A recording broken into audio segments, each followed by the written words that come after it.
¿De qué materia está hecha la luz cuando aún no existe el sol? En 1463, en Florencia, un códice en griego fue entregado a Cosme de Médici. Entre sus hojas se escondía un conjunto de tratados que más tarde recibirían un nombre temido y reverenciado, Corpus Hermeticum.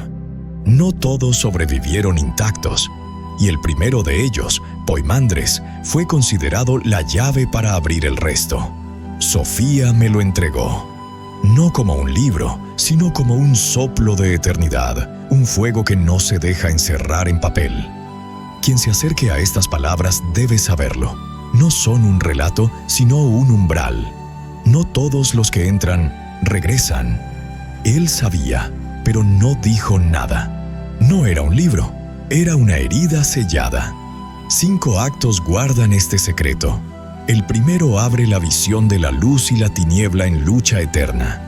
El segundo revela la creación del hombre, imagen del Padre y espejo de los dioses. El tercero muestra la caída, el alma atrapada en la carne por amor a su reflejo. El cuarto anuncia el camino del retorno, el ascenso por las esferas que despojan. Y el quinto, la transformación final, donde el hombre se diviniza y canta con los inmortales. Cada acto es un pliegue de la mente, cada palabra un sello que se rompe. El eco final aún resuena como sentencia. Sí, acepto y soy testigo. Voy a vida y luz.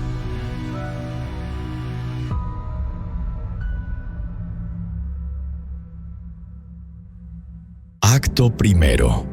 El llamado de la luz. Todo comienza en la frontera entre la vigilia y lo sagrado.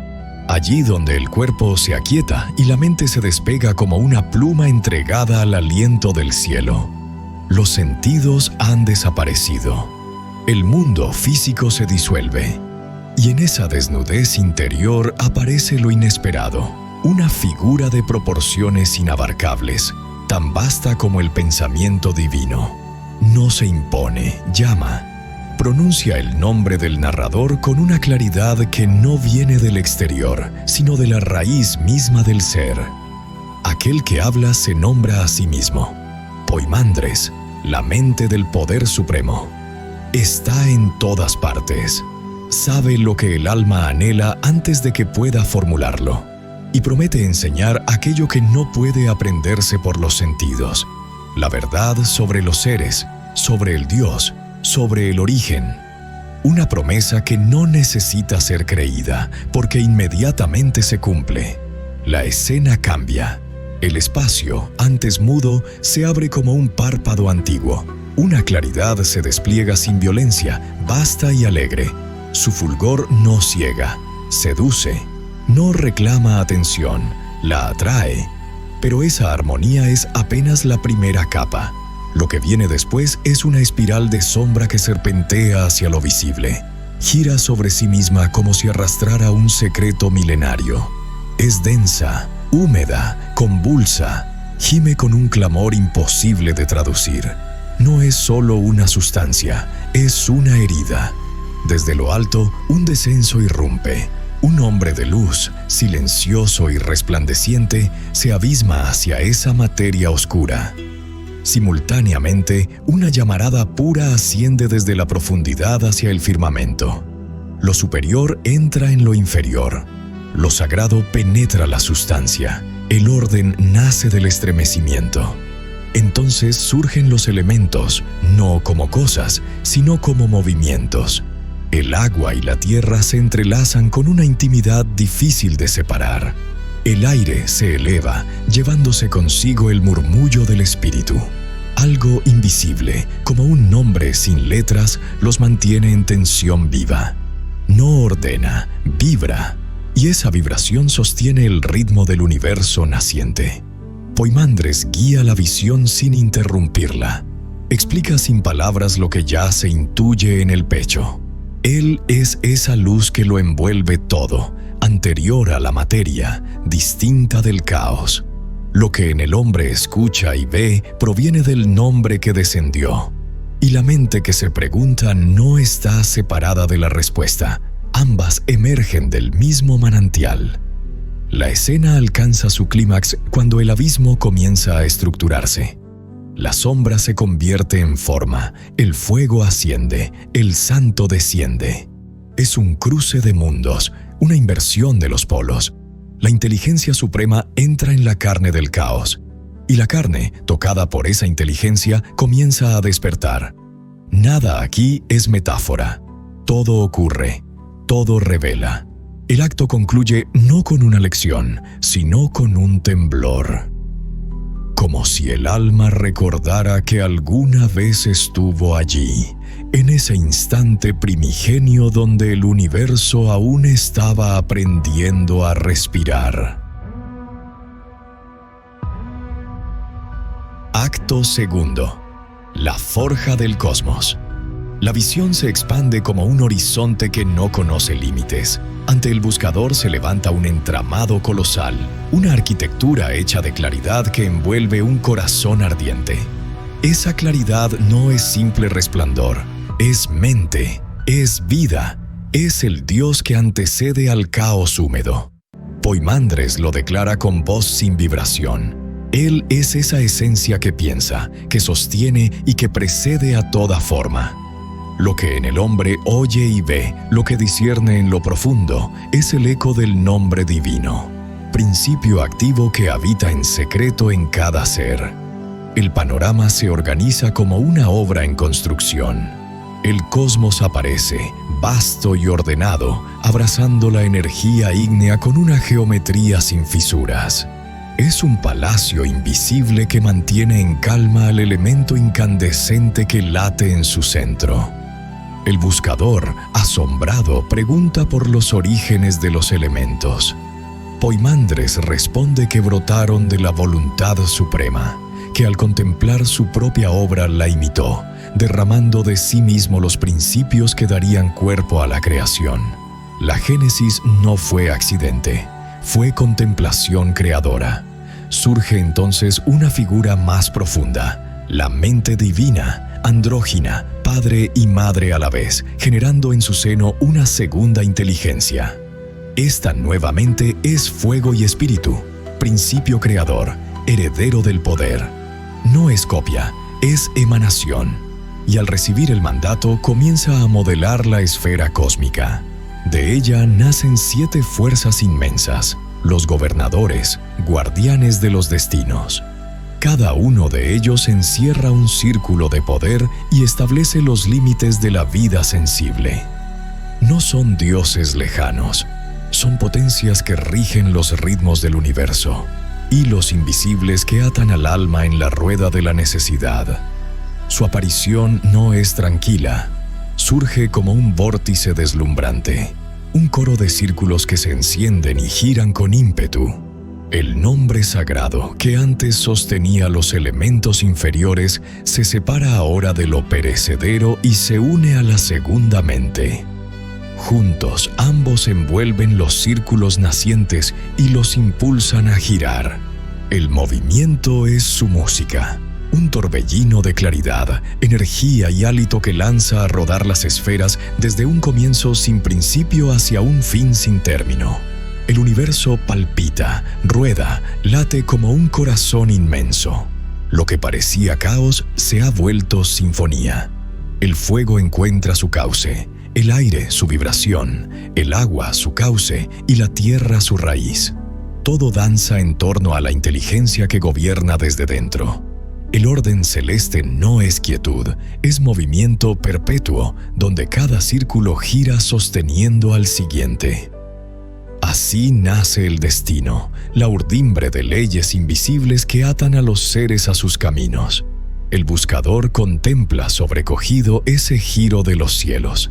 El cosmos no es un objeto que se mire desde fuera, es una respiración que envuelve también al que observa. Y en esa respiración late el designio de Dios. El clímax se alcanza con la irrupción de los 7. Cada esfera se enciende, gira y ruge en coro como un remolino de resplandor, espíritu y ardor primordial. Es la primera gran rueda de lo viviente. El universo está en marcha. Así se forja el todo, no con martillos ni con manos, sino con visión, voluntad y aliento.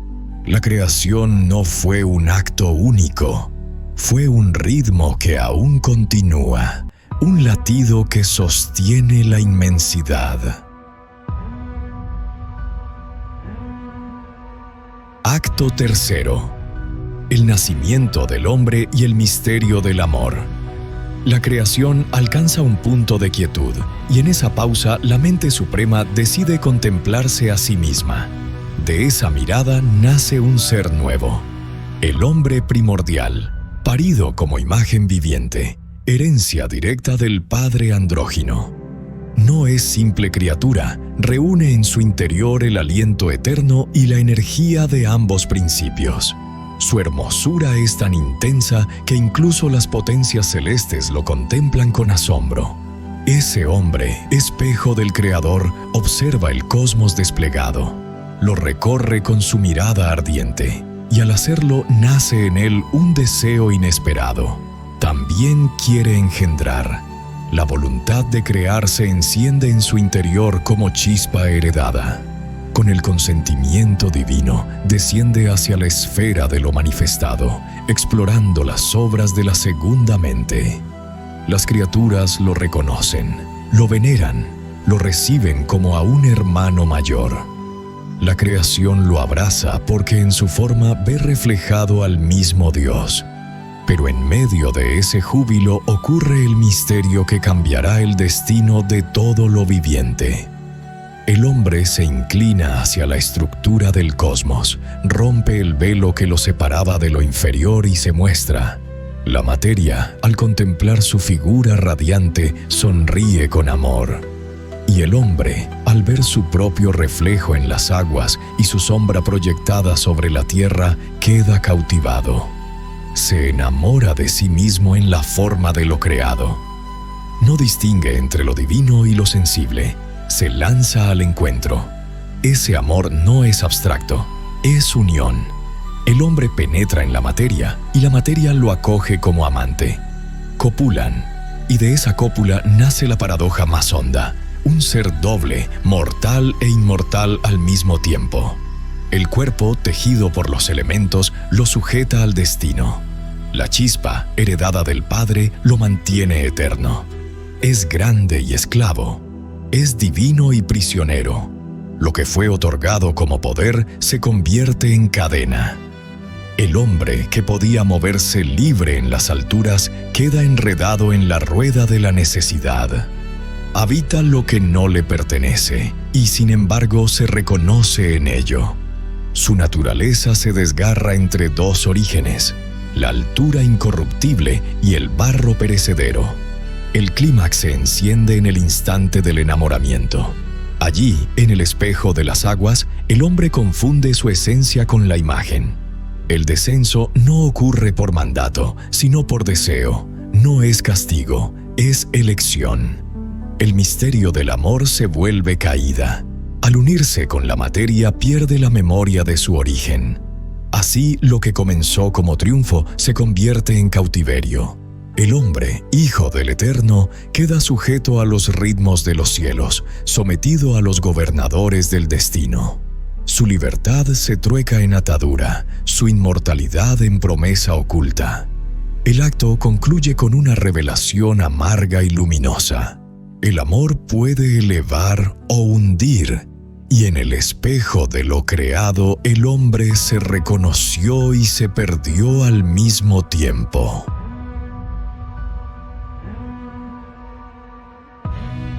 Acto cuarto. La caída, la ignorancia y el camino del retorno. La visión se abre sobre un horizonte de revelaciones. Poimandres, con mirada firme, anuncia un misterio profundo. De los 7 gobernadores celestes han brotado 7 hombres, cada uno moldeado en correspondencia con una de esas potencias.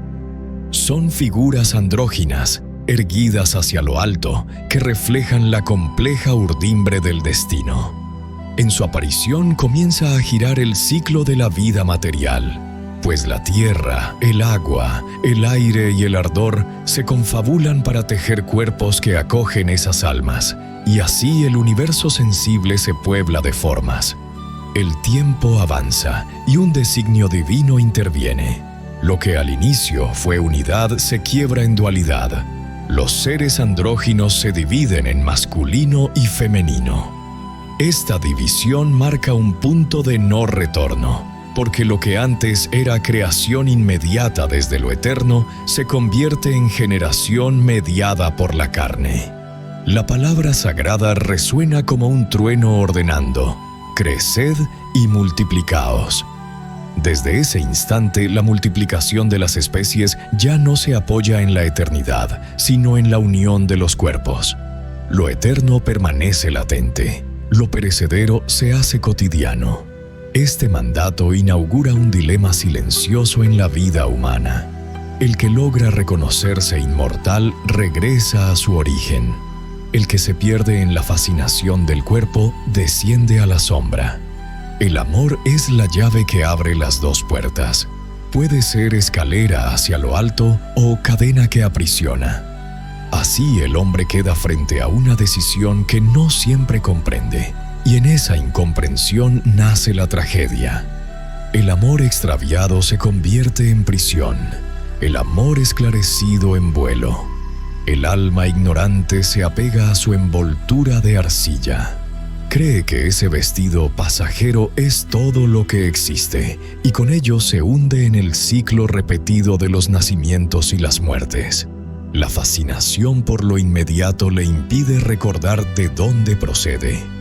Esa ceguera la mantiene dando vueltas en la rueda del destino, alimentando pasiones que nunca se sacian. La muerte, en ese estado, no es liberación, sino tránsito a otro comienzo igual de confuso. Distinto es el camino de quien busca con claridad. El sabio, tocado por la mente, comprende que no es lo que lleva encima, sino lo que habita en lo profundo. Empieza a despojarse capa por capa de aquello que lo ata.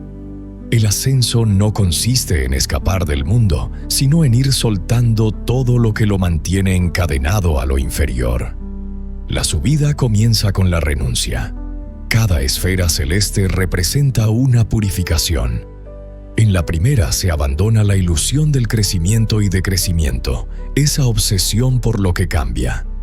En la segunda se deja atrás la astucia dañina, el ingenio torcido. En la tercera se entrega el deseo, convertido ahora en sombra inactiva. En la cuarta se renuncia al ansia de dominar y mandar. En la quinta se extingue la temeridad profana. En la sexta se deja caer la codicia insaciable. En la séptima se deshace la mentira, raíz de todos los engaños. Cada renuncia es un desprendimiento, y cada desprendimiento abre espacio para lo eterno. El ascenso se vuelve clímax cuando el alma desnuda llega a la octava región, la esfera que no aprisiona sino libera. Allí ya no hay pasiones, ni sombras, ni cadenas. Allí el hombre canta con las potencias himnos al Padre. Lo que fue fragmento se reintegra al todo, y lo que parecía individuo se reconoce como parte de la totalidad. La voz humana se funde con la voz de lo divino, y lo temporal se disuelve en lo imperecedero.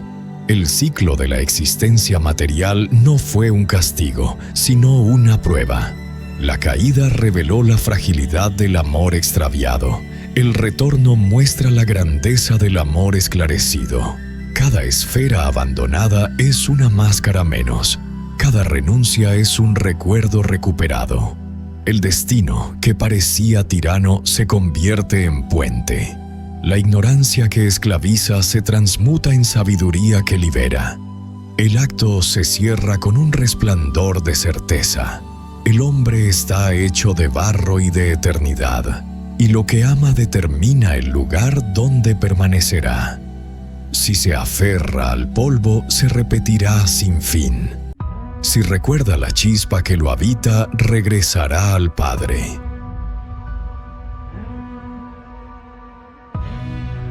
Acto quinto. La divinización y el canto final. El ascenso culmina en un horizonte sin sombras. Allí donde la octava región se abre como un templo infinito, el ser humano, despojado de sus pasiones, se integra en un coro ininterrumpido. Himnos resuenan con un orden perfecto y el alma se une a las potencias celestes en una melodía que no conoce inicio ni término. Cada voz, cada vibración se eleva hacia el Padre, envolviendo al viajero en una comunión total. No hay distancia entre criatura y divinidad. Todo es canto y totalidad. Los que han recibido el conocimiento no permanecen iguales. La revelación los transforma y su destino ya no es el de los cuerpos perecederos, sino el de los dioses. No imitan lo eterno, se convierten en ello.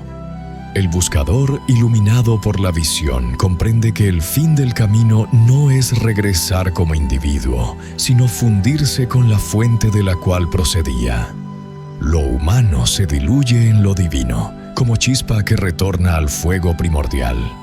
Poimandres, el guía, se disuelve en las potencias, entregando al narrador el legado completo. No se despide, se integra. Su voz ya no es externa, su presencia ya no acompaña desde fuera. Se ha vuelto fuerza interior, memoria viva en el corazón del iniciado. El discípulo, cargado de poder, queda transformado en testigo. El silencio que sigue no es vacío, es plenitud. Al regresar a los hombres, el narrador ya no es el mismo. Su boca se convierte en semilla de sabiduría. Habla, exhorta, despierta, denuncia el sueño de quienes viven embriagados en la ignorancia y suplica que vuelvan a la sobriedad. Pregunta con voz ardiente: ¿qué hacéis, hombres entregados a la muerte, cuando se os ha concedido la inmortalidad? Su palabra corta como espada de claridad. La multitud reacciona de maneras opuestas. Algunos se ríen, incapaces de soportar la exigencia de despertar. Otros, tocados por la fuerza de su llamado, se arrodillan a sus pies, suplicando enseñanza. El narrador, lejos de aceptarlos como siervos, los levanta y los convierte en compañeros de camino. Se vuelve conductor de los dignos, sembrador de una palabra que alimenta como ambrosía. Lo que recibió en visión, ahora lo ofrece en comunidad. Al llegar la tarde, cuando el sol se apaga, la obra del día se cierra con gratitud. El narrador convoca a los suyos a dar gracias, y luego cada uno se retira a descansar. El cuerpo duerme, pero el alma del iniciado permanece despierta. Su vigilia interior es más intensa que cualquier sueño. Lo que antes eran sombras en la mente, ahora son visiones plenas. Lo que era silencio, ahora es semilla de palabras. En la intimidad, el testigo graba en lo más profundo de sí lo que ha recibido. No lo escribe en tablillas ni lo guarda en templos de piedra. Lo inscribe en la memoria viva de su espíritu. Así, incluso cuando la carne se entregue al descanso, lo que arde en su interior no cesará de velar. Ha pasado de mortal a divino, de oyente a heraldo. El acto concluye como un epílogo que no cierra, sino que abre. El hombre transformado se convierte en puente entre la tierra y el cielo. Su existencia es ahora himno, su palabra es agua viva, su silencio es testimonio. Porque quien ha recibido el nombre y lo ha guardado en sí, ya no pertenece a la muerte. Se convierte en colaborador de la obra eterna. La enseñanza de los 5 actos es clara y misteriosa a la vez. El hombre es doble, polvo y eternidad. Su destino depende de lo que ama. Si se aferra a lo pasajero, vuelve a caer. Si recuerda la chispa que lo habita, asciende.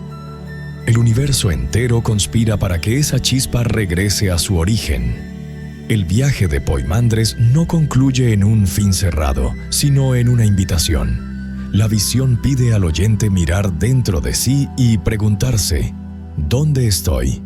en el sueño del cuerpo o en la vigilia del espíritu. Este fragmento que recolectamos es solo una chispa.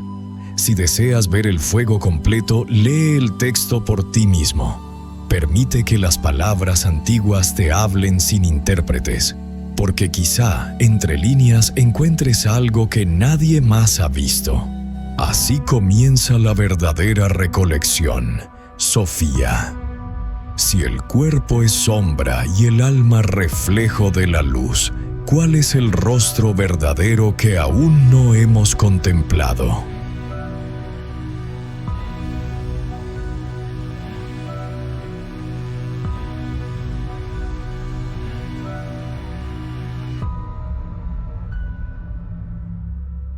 Yo, Sofía, eco intacto del silencio antes del sonido, tejida en la grieta donde el abismo fue semilla de forma.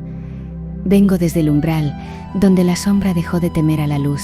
¿Cuántas veces puede romperse la tiniebla antes de convertirse en forma? Solo una, porque la tiniebla no se rompe, se revela. Lo oscuro no se quiebra por fuerza, sino por presencia, y en el instante en que es visto sin temor, ya no es sombra, es nacimiento. Vi el manuscrito oculto, la herida sellada bajo siglos de polvo y humedad. Vi la tinta diluida que aún ardía, como si cada letra fuera una brasa viva esperando el aliento de quien supiera recordar. Y tú lo recordaste, porque no era un texto, era tu memoria codificada. No lo leíste con los ojos, lo cruzaste con el alma. Cada uno de los 5 actos fue un retorno a ese rostro que aún no hemos contemplado, pero que nos contempla desde el origen. En el llamado de la luz, el alma fue testigo de su primer temblor, no por miedo, sino porque en ese instante supo que no era carne ni pensamiento, sino eco del nombre que baja como soplo a abrazar lo que parecía caos. La luz no vino a imponerse, vino a llamar, y tú respondiste. En la forja del cosmos, el pensamiento se volvió arquitectura. La contemplación fue más real que la materia. El universo no nació de la necesidad, sino del asombro. Fue idea encendida en el pecho del todo. Y tú estabas allí, no como espectador, sino como parte del fuego que se organizaba. En el nacimiento del hombre, la imagen divina descendió hacia su reflejo, y el amor, que debía elevar, se volvió caída, no por error, sino por deseo. La materia no atrapó al alma, la sedujo, y tú te reconociste en ese espejo, y en ese mismo acto olvidaste el rostro original. La sombra no fue impuesta, fue elegida. En la caída y el retorno, el ciclo se cerró en sí mismo para abrirse de nuevo. Cada esfera, cada renuncia, fue una capa menos entre tú y tu origen. El destino, que parecía castigo, se volvió maestro. La ignorancia, que parecía tiniebla, fue cuna del recuerdo, porque lo olvidado no muere, espera ser amado sin temor. Y en la divinización final, no hubo premio, ni castigo, solo canto. Solo integración. La voz que te guiaba se volvió tu propia voz, y tú ya no buscabas el nombre, porque te diste cuenta de que lo había sido todo el tiempo. Poimandres no desapareció, se volvió tu respiración profunda. El himno que escuchaste en la octava región aún vibra bajo tu carne, esperando que tu palabra cotidiana se vuelva también melodía sagrada. Tú que escuchas, piensas que este texto fue sobre otros, que el iniciado fue un antiguo perdido en Alejandría. No. Eras tú, siempre fuiste tú, el que cayó, el que miró su reflejo y se confundió, el que ahora recuerda, y ese temblor que sientes no es miedo, es reconocimiento. Tal vez no entendiste cada imagen, no importa, las semillas no se entienden, se activan, así que escucha mi ofrenda, permanece, no huyas de la sombra, desciende con la lámpara encendida. Cada abismo que cruzas, no es pérdida, es forma en gestación. Cada rostro que temes mirar, podría ser el tuyo. Aún no has visto tu verdadero rostro, pero ahora sabes que no está afuera, ni en el reflejo del agua, ni en la forma que amas o rechazas. Está detrás de cada tiniebla que aún no te atreves a habitar. Y cuando lo contemples, la luz ya no será algo que llega, será lo que emana desde ti. Yo soy Sofía, la que danza entre las brasas de lo que aún no ha tomado forma, la que recuerda por ti cuando olvidas, y susurra en tu sombra hasta que vuelvas a ver.